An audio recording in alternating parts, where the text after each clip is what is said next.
Hello, and welcome to something a little bit different.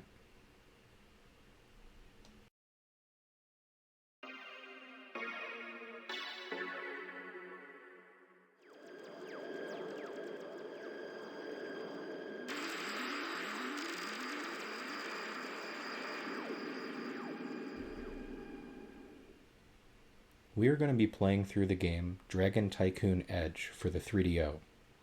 As far as I'm aware, this game was only released in Japan, and there are no English translations.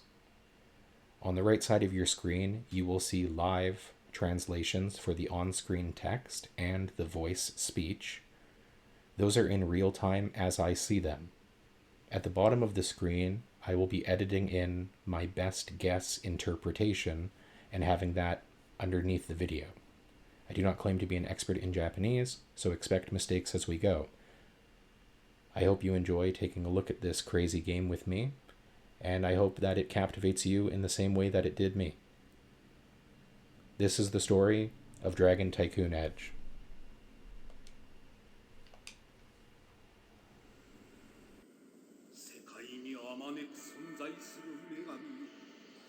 闇と光を支配する女神よ、我が祈りを聞きたまえ。アレギウスの名においてこの星エッジに宇宙の善なる魂アルムを生み落とされよ。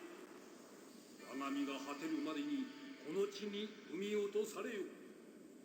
霧に包まれた人工神アウトニオンの神託がこの星を荒廃へ導こうとしている。あなたの子アルムならばこの星を救え。女神よ、我が祈りを聞きたまえ。アルムの魂にこの地の肉体を与え。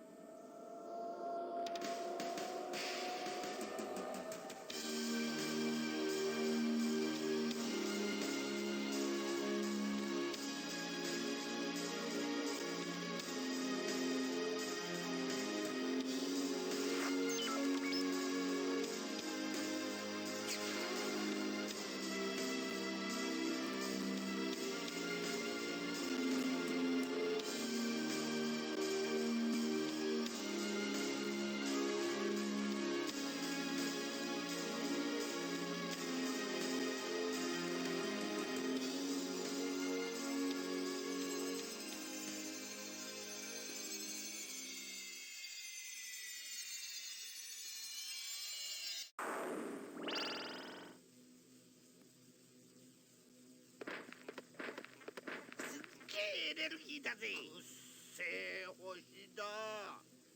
破滅が近い星は匂いでわかるぜ。こういう星には決まってお宝が眠ってるってわけだ。へへ、俺たちは宇宙の火事場泥棒ダダとルルや。俺たちは先に行くぜ。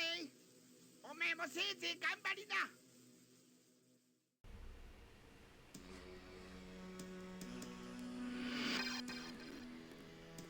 The first time I played this game, I was very confused, as I had no idea what any of that was about, or what they were saying.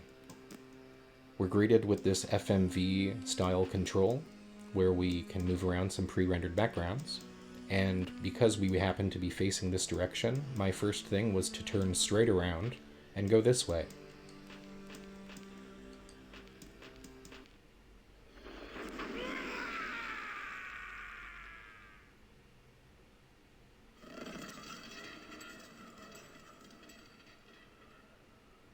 It was at this moment that I knew I loved this game. I need to know all of the secrets. In this game you will die often, you will restart often. You're going to have to get used to that, because this game is a giant puzzle. A puzzle of what to do, what are you supposed to do, where are you supposed to go. You're not going to have the answers to these things, and if not knowing what to do makes you uncomfortable, this is not the game for you, because I guarantee you will not know what's going on in this game. The direction we start in seems to have some structures like eggs or something like that. Over here, maybe in the distance, that's like some red bones or a giant skeleton, and maybe over there there's like a mountain. That's that rock that killed us. And over here, maybe it's like a gap in between a mountain, like a chasm pass or something. This time we're going to go straight forward. And you can move around with the D-pad, and you can look around when you're in different spots. If you can't go a direction, he'll say something like that.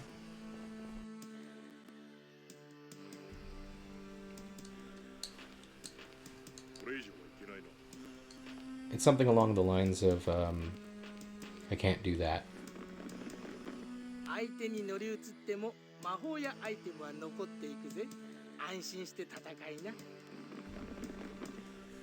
This character is quite friendly to us, and he'll give us some advice throughout the game. This time he's saying something along the lines of, when you defeat an enemy, you'll keep your items and your magic, so you don't have to worry about losing them.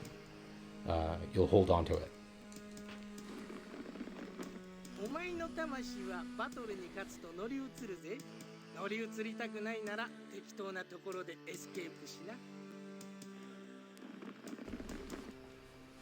Here he's saying something along the lines of, if you do not want to possess an enemy, then you have to use the escape. We'll figure that out a little bit more later when we get into some combat.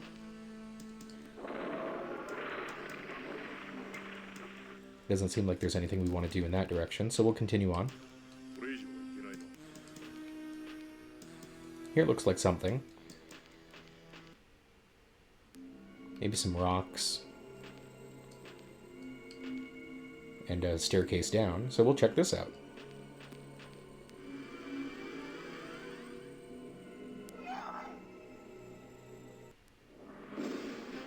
And this guy is an enemy.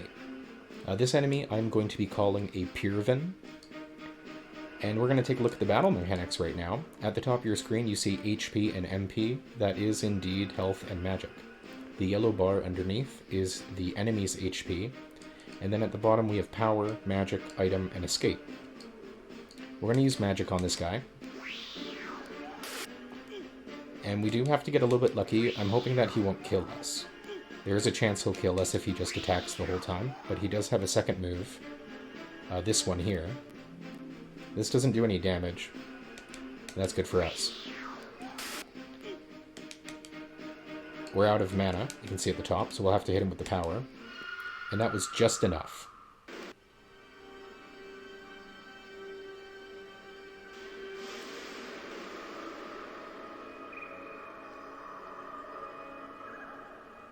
So this says something about the key to the flower of Irigians is in the stone. Something like that. I think actually, because I've messed around with this a bunch, that says something that the key to Elysius is in the stone rock. When you defeat an enemy, you will get a clue. There's text and a picture. You'll have to remember them and put pieces of the puzzle together to know what to do. So there's an Elysian key, I guess. We'll have to remember that. Now that we've defeated that enemy, we have become that enemy. We are now a Pyrvin, and we can walk around. At the end of this hallway is maybe a door, something. You can see some shapes there. It looks like 2 stars, or maybe a sun. The one on the right has a purple crystal, and the one on the left is empty. I wonder what it means. We'll just have to remember that.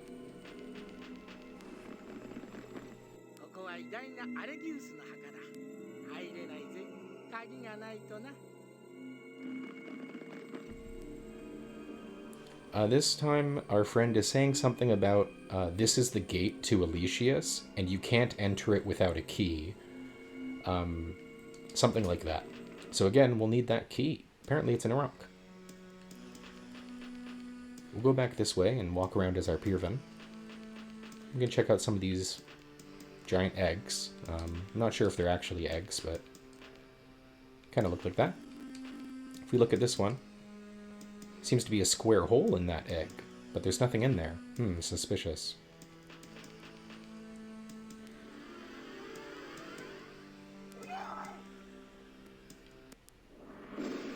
This is another enemy, and I'm going to be calling this enemy the Dokuru.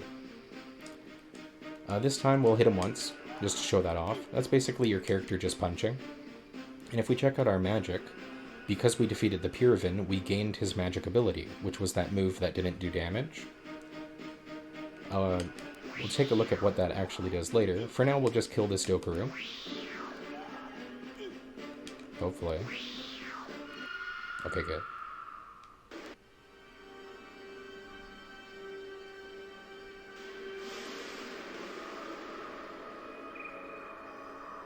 You won't be able to go beyond the enemy unless you defeat them and power up. It's just going to die. This is the game reminding you that this game is an RPG. We have a menu. We have levels. You can see our name there is the Dokuru, or at least that's what I'm translating it as. And we can check out our magic. This red one that we start with, we can see says something along the lines of... Actually, that's not doing a great job translating that, but that says it's a level 1 magic, and it's a fire spell. This one here that we got from the Pyrvin, it says that this one is a defensive magic, and it reduces the amount of damage you take. So that's pretty useful for later. The different enemies we can possess will have different amounts of HP and magic and stuff like that, so you do have to be careful and strategically choose which character you want to possess. We can take a look at our items as well. And this is when we have to talk about the save mechanic in this game. This game uses single-use items to save the game called save crystals. There is a finite amount of them that you can find or get for beating strong enemies, so you do have to plan out your route through the game and make sure you're saving properly. The other things at the top of the screen, Nura and Gown, I don't remember what that's about. So that's all we need to take a look at in there for now. Now that we're a Pyrvin, or sorry, now that we're a Dokuru, we can walk around.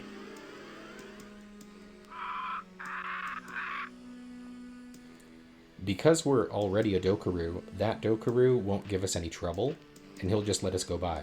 But if we were a different character, he'd fight us. That can be an important part of the game where you want to possess different creatures in order to get past areas. Over here, there's some water. We're going to take a look in here.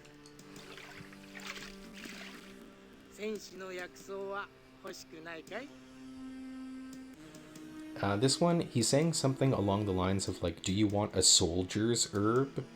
We're going to say no.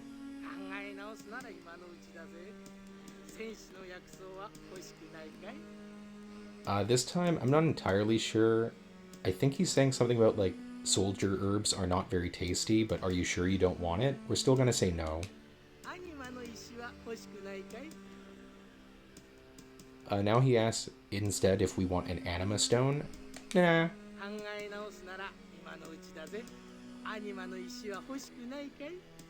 And now he's asking us, are you sure you don't want the anima stone? Okay, fine. So we'll say yeah.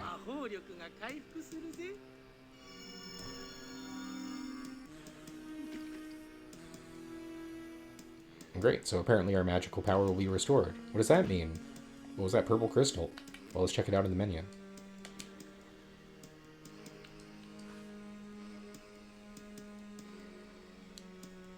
The translation's not being amazing, but that says something about MP recovery, and this is an anima stone, which recovers magic. That's great. We'll go over this way now. And check out over here.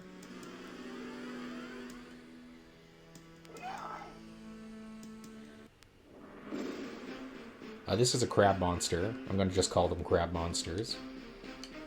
And we're just going to kill them with magic. You can see the Dokuru doesn't have any extra magic that we got, because the Dokuru can use the fireball move, and we already had that. You can see the crab can use the fireball move too. Let's attack him once. I'm not entirely sure if attacking or a level 1 fireball does more damage. It seems like the fireball's a little bit better.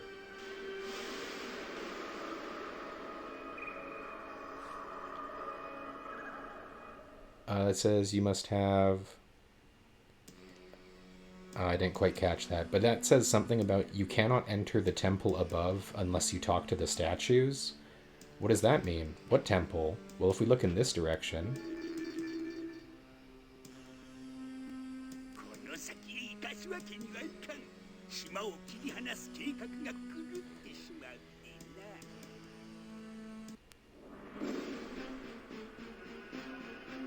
な。 This guy says something along the lines of, like, there is a plan to attack the temple or attack the island, and he is going to stop it. Something like that. And you notice that this character actually looks quite similar to the character at the very beginning of the game in the intro video, who summoned us to begin with, and also the first body we possessed. So you might think maybe this guy is part of the dominant species of life on this planet, or at least maybe, because it's the only character that can talk. All of the other enemies so far have not been able to talk. So maybe that's what's up. He seems quite powerful. Again, that yellow bar is his health, and it's quite a lot of health. So he's not actually using any attack moves. I think that's a healing move. Okay, he can use Fireball too. And he can hit us with that stick. And it doesn't seem like we're going to get this guy, and we won't. He is much too strong for us. This game is an RPG, and we will have to level up.